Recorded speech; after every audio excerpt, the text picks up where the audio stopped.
Okay, guys, welcome back to another episode of the Urban Garden 2020.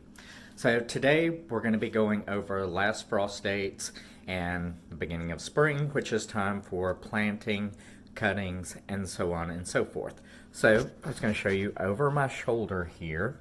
We have, according to the Farmer's Almanac and the weather prediction, our last frost date. So I've got a calendar here: January, February, March, April, May, June, July, and I've marked my last frost date. So right here, March 17th is, you're still in significant danger of frost up until March 17th. So going into April, on April 2nd, the risk of frost drops down significantly. And then by April 19th, there's virtually no risk of frost. So here we are on, today's Sunday, February 21st. So we are 1 week, then here 2 weeks, 3 weeks, 4 weeks from our, to where the danger of frost drops down. And then you go 5 weeks, 6 weeks, sorry about the movement, 6 weeks until the frost risk drops down significantly lower. So again, March 17th is when you can expect frost up until, so we have about, we have about 3 more weeks of frost.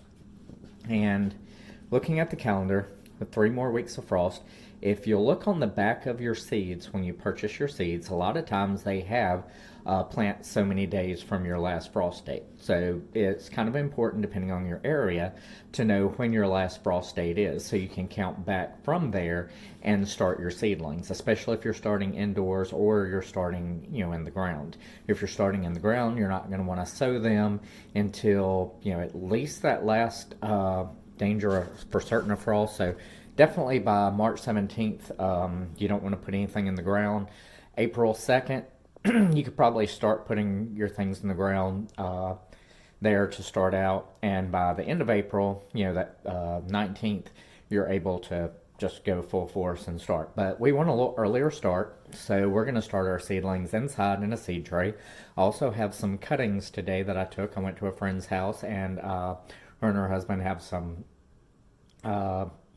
some blueberry bushes, some honeysuckle, and I took a couple of cuttings. And it's a little early for the cuttings, but they were starting to bud out a little bit. The honeysuckle is like evergreen almost, so it's still, it's actually starting to put out right now. So I did take a couple of early cuttings. We're going to see if we can get them started, and we have our figs in the refrigerator wrapped up, and we're going to take a couple of them out and try to start them with them as well. So what I would like to do is, my peas, I'm going to probably start them this week too, because your winter peas, your sweet peas, they can, or sugar peas, whatever they are, peas are a little more tolerable of cold weather, and they can take some light frost. So if we put them in some starters this week, that'll give us about 3 weeks, and they should be popping out and ready to go into the ground. So after March 17th, we should be able to get those in the ground and have, hopefully a light frost, if any at all. And hopefully within a couple of weeks after that, we have no frost. So I'm going to get my stuff together and get my cuttings out, and we'll start filming what we're going to do with them and how to get them ready. All right, guys, stay tuned. Okay, guys, well, we are set up, and I have everything on the table here that I would need, and maybe some things you would need. So I'll show you what we've got. First, a little razor knife. This is a retractable. I sprayed it with a Clorox solution just to, not Clorox, peroxide solution, just to sterilize it, but I've got that. I've got my snips here. I also have some scissors that are right here, some shears, and I have some rooting hormone. This isn't a necessity. Some things like the blueberries are going to be, they're just notorious for being a little more difficult to root. The honeysuckle is known, I mean, you could just stick it in the ground, poke a hole, stick it in the ground, and it'll probably take off. But I've got the rooting hormone, so you may want to get this. I've got my little pots. These small ones are for the honeysuckle. I imagine they're going to take off, and they're more of a vine. So I have these larger ones for the blueberries and the figs. So I went over to a friend's house. She let me get a couple of cuttings, or she actually cut them for me. Blueberry and honeysuckle that she had at her home. So I'm going to take the honeysuckle, I'm going to cut in, I've got 2 sprouts here. I'm going to cut it into 4, and the blueberry, I'm going to use both those and the 2 figs. So I'll start with the figs. I'm about 1 inch below the node. Actually, that's about 1.5 inches. And what I'm going to do, what I like to do, is just go back, and these have been in the refrigerator, so they're pretty cool. Let's cut that at a little bit of an angle, and I'll take my knife, and I'll just make a little incision about 1 inch up, and start there, and just scrape that bark off. And what I'm going to do is the rooting hormone, I'm going to coat right here, and from here down there should be some high incentive for this to take root, to start growing some roots. So just going to scar it right through here like so, and I'm going to moisten this. Got it nice and wet, and what I'll do is just dip this straight down in there. It's good and coated, and you can have a wood stick, or this is just a skewer to make your hole. Normally I just take my finger and poke down in it. Poke that down in, pack the soil around, and the soil is half part of my recycle material over here, which is just potting soil, some compost, and garden soil, and some other amendments, eggshell. If you've watched my other videos, you kind of know a little bit about that. And the other half is peat moss. That just helps it be a little lighter, drain a little better. And I'll just bring it right here and fill it up. I've got a little fabric pot full of this soil. So got it there pretty well up to the top. In the center, I'll pack it around nice. That peat moss, and I also put a couple extra handfuls of perlite in there. That'll just help it drain. You want to keep your rooted area moist, but you don't want it just sitting in a puddle of water, because that could cause fungus and bacteria, unhealthy bacteria, to grow. So there's the fig. I'll go through and plant all of these just like that. I've got my blueberry here. So it's been soaking in water. See? Oh, excuse me. I do not have COVID, just a little sneeze. Probably from being outside a lot. There's a node right here, but I'm going to go above that. This blueberry's just got all kinds of little places where little buds are starting to pop out. And I'm going to cut it probably right at that node, just on a little bit of an angle. Again, I'll take this and just kind of scratch that bark off good right around this area.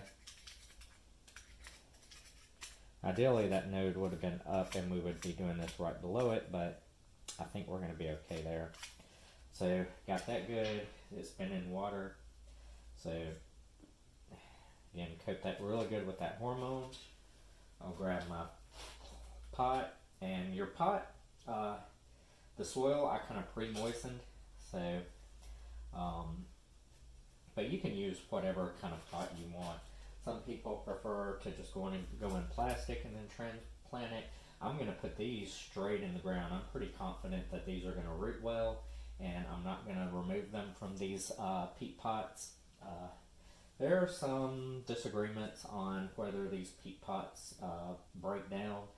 In my personal experience, I've seen where they just basically disintegrate.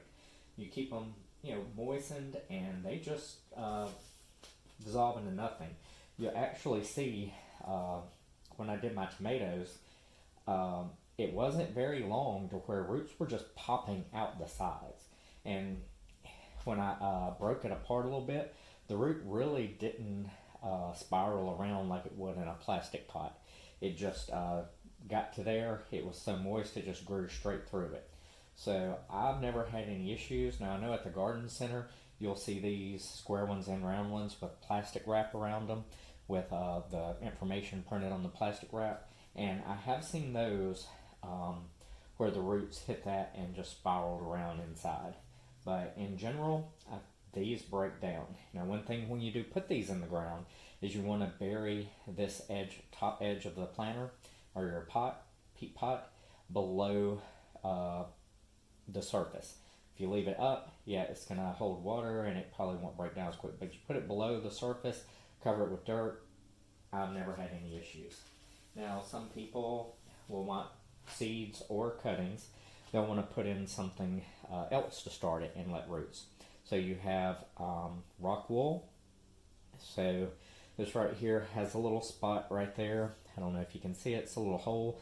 You can poke your seed in there. You can put your planting in, cutting in there, and just set that in your humidity dome or whatever you're keeping them in, and keep it moist. And I've done that before, and you'll see roots pop out the side of this. Something similar here is, this is called Root Riot.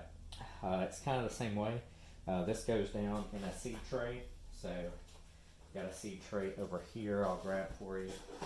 And this is one, and these, either of these can just go, right down in there. The only thing is they are difficult to get out. You have to get something to dig them out when it's time. So I'm not too fond of those. I don't really use them much anymore. I just go straight into soil. And then there are these peat pods that are little discs, and they're basically peat moss, and it's compressed and dried out, and you put it in water and it blows up to this. So all of them I would recommend, if you're going to use them, soak them in water. I wouldn't put any nutrients or fertilizer or anything on it. You could put a little bit of cow mag and maybe something like Neptune's Harvest, tomato and veg. But if you go to putting too much fertilizer in there, you get it too hot, it burns your roots as your seedlings or cuttings are trying to take off, and that's just not good. So then we'll do one more here. I'm going to do one of the honeysuckles, and I do have several honeysuckles. I got 3. I thought I had 2. So what I'll do with the honeysuckles, kind of the same thing. I'm going to pinch these lower leaves off, even though I believe it's going to sprout very well. And this center spot right here. So typically, from everything, all the information I have, is your growth hormone in a plant is going to be at the tip right here. I'm going to reach in there and just snap that right there, a little tip off. And I will take and, again, just skip back the roots. I'll just skin back the edge of the bark good. And there's a node right there. So skin that back. I'll take and shears will cut this a little easier. Cut that at a little bit of an angle. And dip it in the water here. Put it here. And I'll make my hole pre-made just so it doesn't rip that rooting hormone off. I'll put it right there, and then I've got 4 of these to do. So that's what we're doing today. I've got 1 more fig to do. I've got 1 more blueberry, and then I've got the 3 more honeysuckle that I'm going to put in. Then I'm going to take, I've got this little tote here. I filled it up with soil. As you can see, it's about 4 inches from the top. So what I'll do is I'll just burrow my planters, my little peat pots, down in there just about 1.5 inches, 2 inches. Then I can just keep this wet, and then the little pots will absorb that moisture from the bottom up, so I don't have to keep dumping water down and on them. On the pots, I can just do that and they'll absorb moisture up. And I may mist it a little bit as I go, but hopefully in probably no time I'll see the honeysuckles taking root, and the fig and the blueberry probably in 8 weeks or so. We'll start seeing those take root. But this right here, you could fill it up a little higher. I may take and put some mulch in around this. Eventually, maybe tomorrow, maybe later today. But that does help it maintain, temperature too. I could put a heat mat under this and keep it warm, but I really do believe that just right now, this time of year, keep it inside by the glass door. That sun will warm up this and we'll be good to go. But I'm going to keep on working with this and get the rest of it done. And if you're at home watching, again, make sure you use a rooting hormone. Most things like the honeysuckle, it's not going to have much effect one way or another, but some things are just notoriously difficult. This was some cheap stuff I got at Walmart or Lowe's or Home Depot. And if you want something, I know Clonex is a rooting hormone that has a really good reputation. But anything is better than nothing, and for most things, honeysuckles, crepe myrtles, a lot of those shrubs, nothing works fine. But if you got something that's a little more difficult to root, just go and buy something like this. Or if you want to spend a little more money, Clonex I hear has a really good reputation from some of the channels I watch, and it seems to take off. But for what I'm doing, this is fine. Now, again, with the soil, this is just half of my potting mix, which has a lot of perlite in it, has a little bit of compost. The mushroom compost has a little bit of peat moss, a little bit of garden soil, and a little bit of perlite. But I also took and put that in a container.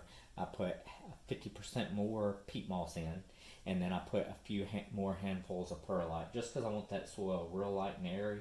I want it where those roots can just start expanding and grow when they come in. They're not having to fight their way through a heavier clay soil. And I'll just do these while we're at it. And I'm just going to take these lower leaves off. I'll pinch that little growth node out. Take that one off. And we'll cut this right between those nodes. There's a node. That one was right above it. Take this and just below it, just start scratching that bark off, and that's just gonna give that plant incentive to start shooting roots out right here. That, along with your hormone, again, we'll put this, dip it in there good. I will make my little pilot hole, put this in, and boom, you've got another one ready. This one, I'll go in and do it just to show something a little different. So I'm going to come up here. I'm going to take right below this node and snip it off. So you got this top node here. There's a little bitty growth center right there, a little bud, so nip that off. I'm going to take these lower ones off, the big ones. There's still some little bitty spots there. Take right here, cut this at an angle about, like I said, 1.5 inches or so below the surface. I meant below the node. And then below the node, I'm just going to take that top layer of bark off. Not getting too deep in there. I just want that hard layer off. There we go. And again, we'll dip it back in the water. Go back in the hormone. Put our pilot hole in. Push her in the ground. Push the soil in around her. And you're good to go. Got our last one here, we'll do it. I'm going to take it off right here, right at that one. Boom. Really isn't a center spot there. And I'll just take that little spot of leaves off and that little sprout right there. I'll come to about 1.5 inches, 2 inches below. And I cut it at a little bit of an angle that just gives it even more surface area for those roots to want to push out. And right below that node, I'll start stripping the bark off. So that node is going to be the epicenter for your hormone buildup in the plant from there down, and that's just going to give it really good incentive to sprout roots right through here. So again, dip it in the water. Some people have different theories on what's best to use to dip it in. There are some natural things you could use instead of hormone, rooting hormone, and honey, actual raw honey. Hopefully we have that next year. Is good, and you could really just lick or spit on the end of it. They say saliva, human saliva, is really good, and we'll do this one right here too. But you know, water's fine. Don't have any issues with it. Cut that. Let's spin this back.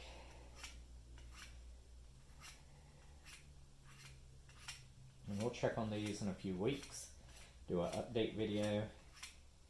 And I'm still working on another project for our videos, and I'm gonna make this one just a little taller in the ground.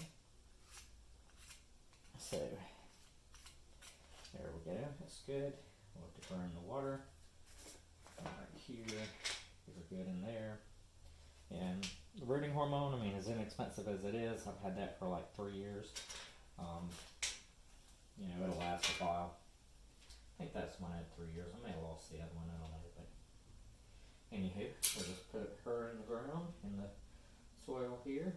Pack that down just ever so slightly, just enough to hold it in spot. And again, I'll come back and backfill that. Then we'll do our fig one more time. Again, I cut these perfectly, I believe, before. I'm going to cut this one at a little bit of an angle there. You see that hardened off bottom, you're just opening up a fresh spot for it. And take and cut this off, and I've got to clean out my garage. That's another project for another weekend. This weekend I've got to get a treadmill into the basement, and thank you for that, and thank you for the cuttings. So there's that. All the way we'll get right at that node. Just take the bark off and put it in the water. Dip it right down in that hormone. It's coated very well. Put these in, and we'll put them in, push it in, hold it upright, and what I will do is I'll go in and work on this. I'll make my little spots for it for each cutting. You can use a humidity dome to keep your moisture levels up, but it's not necessary, it's not absolute. So, you know, some people worry with it, some people do not.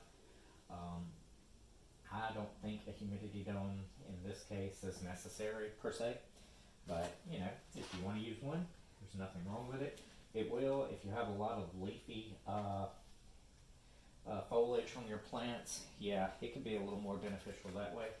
But in general, I don't see it's a necessity. So here's what we have. Let me clear this off. And the soil I pre-moistened before I put it in here. Well, before the video started, I just misted over the soil. And again, if you're going to make any changes, you know, move things around, you can before they get started. So, oops, that one just wanted to twist around on me. There we go.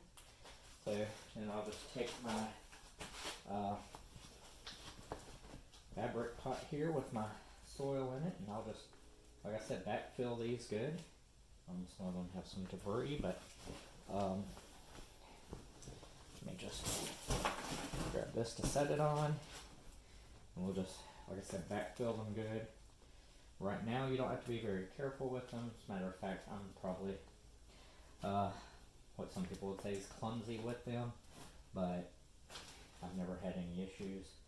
My tomatoes last year did excellent. There's a video, I believe 1 or 2 videos prior to this one, where I rooted my tomatoes last year, and I just recently uploaded that video because I swapped phones and it was in my old phone, and I'm like, oh, I didn't upload that, so let me do it now.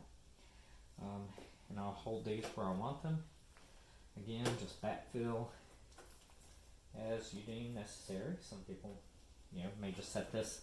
You could set this peat pot. You could put it in a plastic pot. Inside the peat, you could peat pot. You can do just basically whatever you want, whatever you're comfortable with, whatever works best for you. If you want to try a couple of different styles and see what works best for you, do that. Nobody has an absolute rule on gardening. So there are so many variables. The area you live in, the humidity of your environment, and just so many variables that one method or another is never absolute. So this is what's worked best for me, with the tomatoes and whatnot. And I'll just take this and, normally I'd take my finger, but just to keep my hands out of the way of the video a little bit, just move that soil around, kind of pack it in good. That soil insulates here. I'll move this, like I said, inside by the French door, and that way it can, in the back, so it can get some light, be warmed up, and that's it. We've got these all rooted, and then now I can just take and pour some water in the edge, watch that water level come up, and my plants, make sure the water level's below where the bottom of your pot is, and then your plants aren't sitting in it, but that water is going to wick upwards, and you're probably going to have some good results. So like I said, I'll just pour this in, and I missed the thing a little bit, but let's see, we'll put that one in. We'll set our rock wool and peat pots. Again, if you want to use these, that's great. If you don't, there's no need to. Just whatever you're comfortable with and whatever works best for you. Actually, I don't know if that's some roots from something I tried to grow in here before. I actually had a whole set of these where I took some crepe myrtle clippings last year, had them all in there. They were looking good, and then I got busy and forgot about them, didn't water them for about a week, and they all dried out and died. So one thing with your new seedlings or any plants in general, you want to keep them well watered and moist. If you let it dry out, especially a seedling or a cutting, it's going to die. So I'll just give it a bit, let that water settle, and I'll probably get it up, about an inch from the bottom, 2 inches from the bottom will be the water level. And then, I don't know if you can see that, yeah. So, about 2 inches from the bottom, then the bottom of my pots are about here, so probably about an inch in between. And I don't know if you can see on camera, but you can see the dark where that water is settling in the bottom. So I'll let that settle all down, watch the water level, and then bring it up just a little bit, and then that'll wick upwards. And honestly, that's a really good way because you can walk by at any time and they're not going to dry out as quick. If you just have these peat pots sitting on a tray or on the windowsill or something, you have to constantly keep that soil watered and moist because it will dry out very quickly. That is one of the disadvantages to the peat pot, is it breathes a lot. Moisture just goes through and evaporates from it, which is good and bad. Because it's good, because it's always, that moisture is just flowing through. But if you don't keep it watered, it will dry out very quickly. So what I did when I watered this, I just took my sprayer. This right here has 1 teaspoon of Neptune's Harvest tomato and veg, and 1 teaspoon of CalMag. So some things that are in the soil that, or some things, your deficiencies usually, especially on tomatoes, calcium, magnesium, that's a supplement you can use pretty much without, measuring it too much, because the calcium, magnesium is not going to burn the soil or burn your roots in the soil. So, and I'll just take this and on all four corners.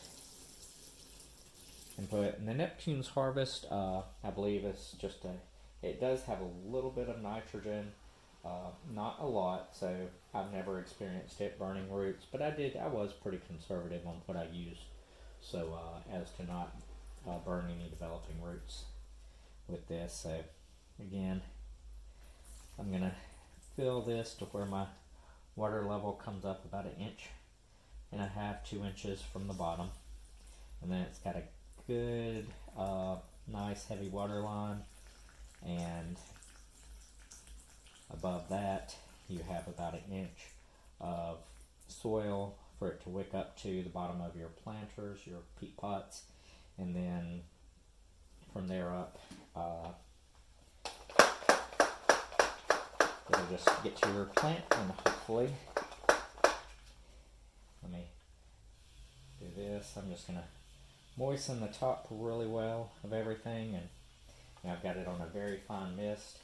Again, this right here, this is what I use as a foliar spray. So if I'm going to spray the leaves of the plants, if I do, I don't do it very often, but if I do, I'll use the same ratio, just a little bit of the Neptune's Harvest, a little bit of the CalMag, and it'll, because your plants can absorb nutrients through the leaves. They don't do a lot of it, but they can absorb a little through the leaves. So, but they're not going to absorb a lot of nutrients, and it can burn your leaves if you're not careful. So, if you haven't done it before, I wouldn't recommend doing it first time on something you're really wanting to grow. But if you've got some cuttings of something wild like honeysuckle that should take off, you can start experimenting with that, and then you can go from there. And so that's what we've done with our cuttings. We've got 2 figs. I have another fig I'm saving for a friend of mine. She may want one. So if these take off good, I'll repeat the process, give her one of these, and because I already have one fig tree outside, and plant the other one in the yard close to it. So still watching this level come up, and for a moment while I'm doing this and just rambling on, I want to talk about the difference between dirt and soil. So I've talked about how we mix this with peat moss and our potting soil, and soil is going to be is a living, breathing organism. It contains nutrients, microbes, just all kinds of bacteria, fungi, and just it's teeming with biology, and a good soil. And if you manage it correctly, it will be very beneficial to your plants. And organically, you won't have to add a lot of other nutrients to it for your plants to thrive. Now, sometimes you have to add some nutrients, but in general, we're adding things like, we take our eggshell, grind it down. We take crab shells and oyster, shrimp tails, and grind those up in the blender. We make them into almost a powder, and we mix that in our soil. We also take worm compost. I rake back some leaves by my shed, the garden shed out back. It's where we're going to move our videos to when it warms up just a little more. And there were some leaves piled up there. I raked them back, and there was just a really thick, dark layer of soil underneath those leaves. And there were earthworms turning and going down when the light hit them. And I'm like, oh, looky there. So I grabbed a couple of handfuls of that dark composted. Actually, worm compost isn't compost. It's worm poop. So worm castings. It's just a nice word for worm poop. But in general, for your manure compost that you use, which most manure isn't really a compost, it's poop. You want to get it from grass grazing animals, not meat eating animals, so, or high protein consuming animals. So dogs, cats, things like that, you don't generally keep their compost. Now chickens are a little different. They do eat a lot of protein and worms and things, but they're pretty good. Chicken manure is used very widely. It's really high in nitrogen. Cow manure, sheep manure, sheep, goat. They're both very good. Worm compost or is it vermicompost is really good. It's not really compost; it's worm poop, but again, a manure, and it's really good. If you buy it, it's very expensive and not very economical. But if you have worm bins like we do, and some leafy areas and areas outside where you can collect the worm compost, it's great because it's free and it's very rich and beneficial. It does have a little bit of your nice nitrogen, potassium, and magnesium in your NPK. So got this going. That's our cutting bin. We'll keep this. We'll let all that water settle down. I'm not going to put any more in there just in case because I don't want that level to get too high and that rooted area to be sitting in water. I just want it up again about 2 inches above the bottom of the tub, and I'll have about 2 inches of dirt, and then that will just wick up to the planters here. So that's it. Hope you learned something. We will revisit this later, and hopefully I'll be able to show you guys some roots. So until next time, keep on digging it. Stay safe. You guys be well, and keep on keeping on.